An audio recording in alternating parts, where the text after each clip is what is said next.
Okay. So couldn't help but notice that you changed numbers Yeah.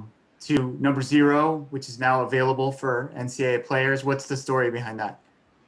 My main story behind it is growing up, I had no father. He was murdered at a young age.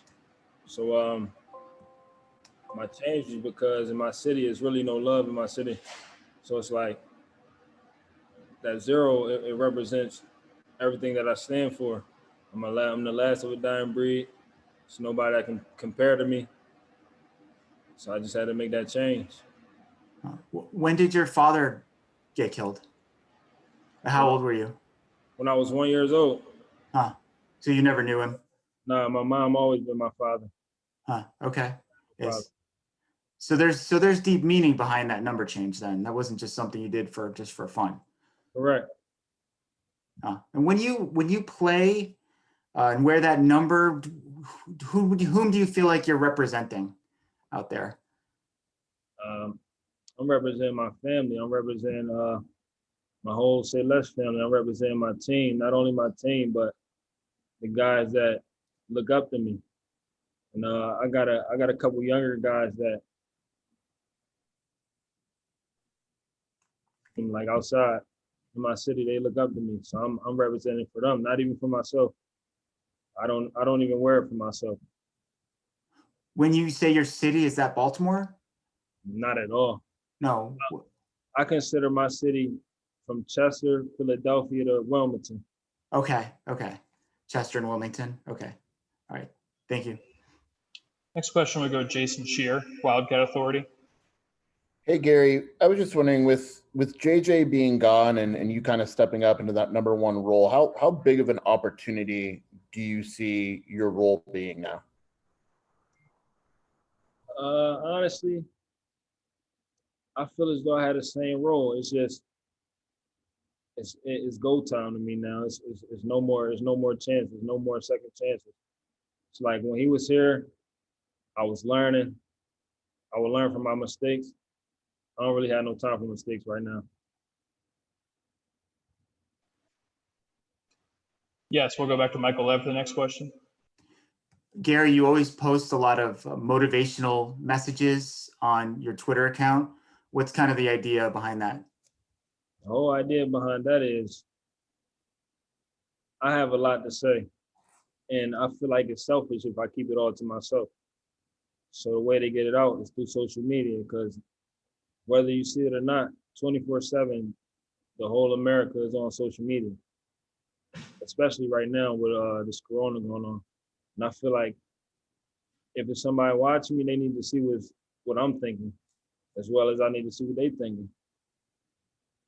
Whom are you trying to reach the most, would you say, with those messages? I want to reach the youth. I want them to understand that it's okay to have a soft side. It's okay not to be a thug. Like growing up in that situation, you don't ever want to go back.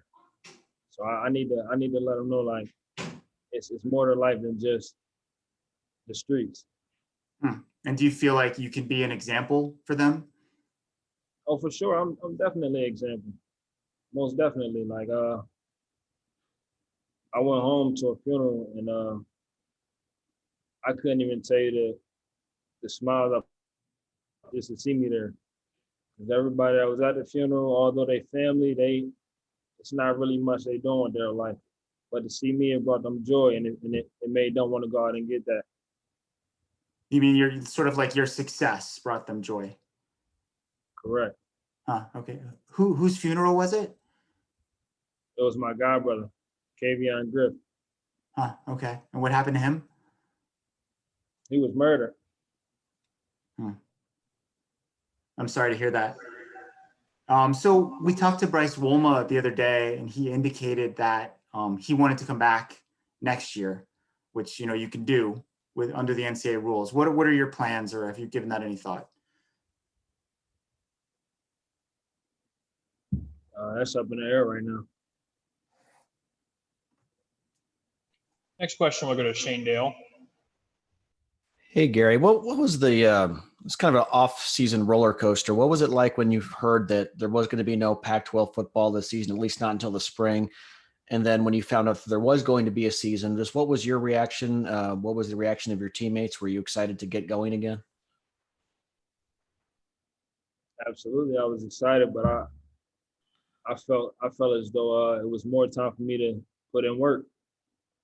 I was never disappointed about not having the season. I just felt like it was more time for me to put in some more work. Next question will go back to Jason Shear. Gary, just want to see two new running backs, Frank Brown and Jalen. What are your impressions of them so far? I'm amazed. I feel as though both of those guys are going to do big things. They surprised me a lot. I feel comfortable around those guys. If I ever was to go down, I feel like anybody in this room can step up and make plays. All right, we have time for one more question for Gary. We'll go back to Michael Lev. Sure. It seems like you guys again have a deep group of running backs and they want to use more than one of those guys. If you're just one of two or one of three, are you okay with that kind of arrangement? I guess, how do you feel about sharing time, I guess, is another way to put it. I feel like everybody can eat. I don't mind sharing. I grew up sharing. I feel like everybody can eat. It's not a one-man show. Sure. You're on your third running backs coach here in 3 years, if I'm not mistaken. How would you describe what Coach Stewart is like? He's an awesome guy. I feel as though he elevated my game, speaking on my IQ way more. Coming in before I met Coach Stewart, I had an all right understanding of the game. But as I got to know him, it gotten way better. My IQ is way better. Is there anything in particular that he's taught you that you feel like is going to be helpful for you? One of the main things that we discuss, just me and him, is life basically. But if you talking about football, he taught me a lot. It's not just one thing. Sure. When things were up in the air with the Pac-12 and everything, did you ever consider just opting out and preparing for the draft? Not at all. No. What I live by, you stay patient and wait your turn. So I was never going to opt out. Just being patient. My mom always taught me to just be patient. Time gonna come. Got you. All right, thank you, everybody. We'll be back in just a minute with Coach Stewart.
All right, we'll start taking questions for Coach Stewart. If you have a question, please raise your hand. We'll go with Michael Lev, Arizona Daily Star. Hey there, Coach. How are you? Good. How are you? I'm good. Thank you. We just talked to Gary Brightwell, who is always a really interesting guy to talk to, and he's had a lot of struggles in his life. What's it been like getting to know him? What are your impressions of him as not only as a running back, but just as a young man? Just a great young man. Just as you can hear when you hear him talk, you usually end up learning a lot more than he does when you talk to him. Just very mature, very well-spoken young man that just sees life a little bit differently than most people his age. And so I think that's helped a lot with our relationship. We come from similar backgrounds. And so a lot of things that he's preaching he's kind of preaching to the choir, so to speak. And so we really have made a really good connection. And I'm grateful to be around him every day. Sure. How do you envision the playing time being distributed among this group? You've got 3 veteran backs coming back, and you have these 2 freshmen who people have said a lot of good things about. There's only one football. How does that kind of all work out in your mind? I've been in this situation, a lot of years.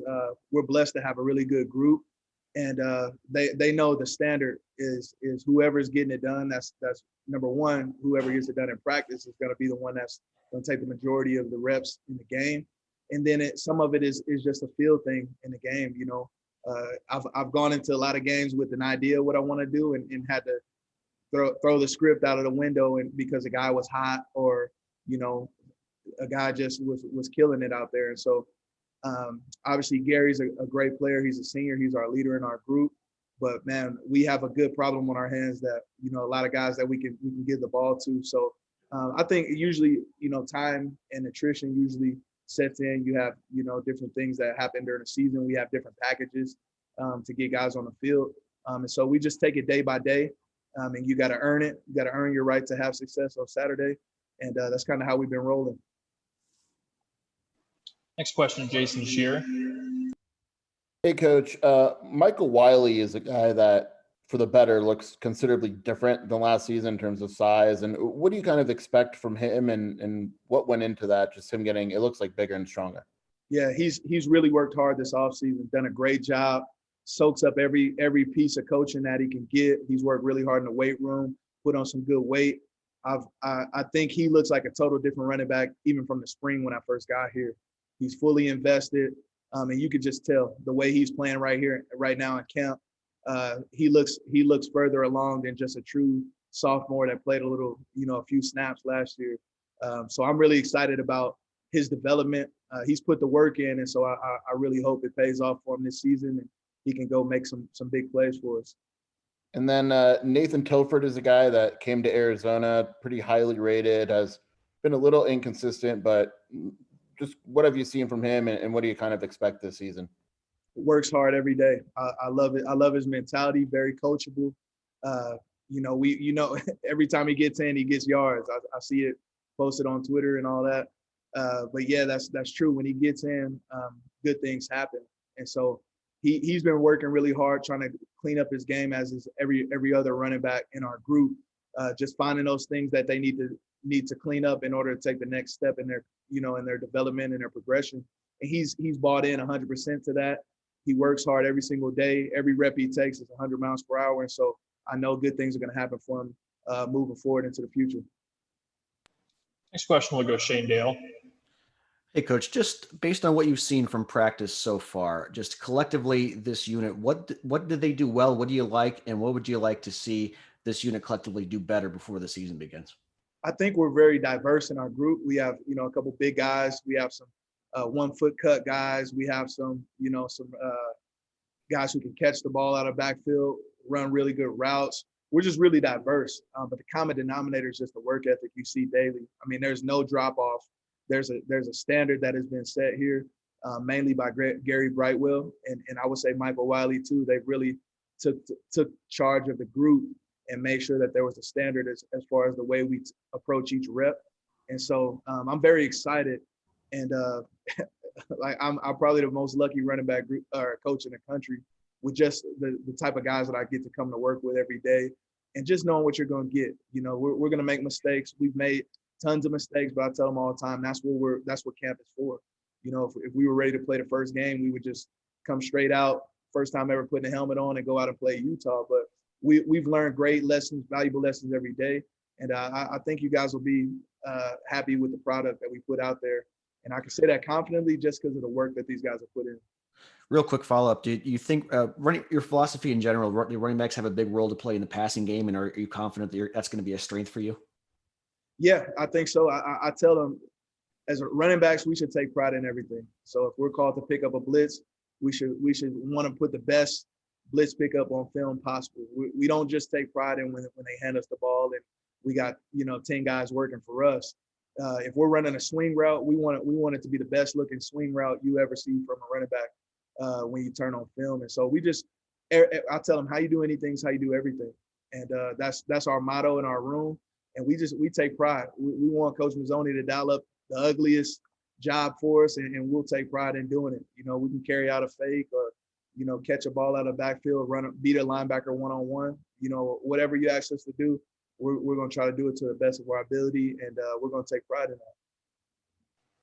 All right, our last questions for Coach will come from Michael Lev. So you've got these two freshmen, Frank Brown and Jalen John. What have been your initial impressions of them? What style of players are those two guys? They're both very advanced for freshmen. Frank's what you see on his high school highlight, every time he touches it, some exciting is going to happen, you know, when he touches the rock. And so we're just trying to clean up his game and teach him that at this level, not every play is going to be a 60-yard huddle highlight, you know. And so he's learning to play the running back position, you know, and be more professional about, you know, just the down-to-down approach. And then Jalen Johns, physically, he looks like a junior if you look at him in his pads. He's very well put together, very downhill style of running back, not afraid of contact, good in pass pro. And so I'm really excited about both of these guys. I think they'll have tremendous careers here. And once again, I don't say that based on talent alone. I say that just based on how these guys approach the meetings and practice every single day.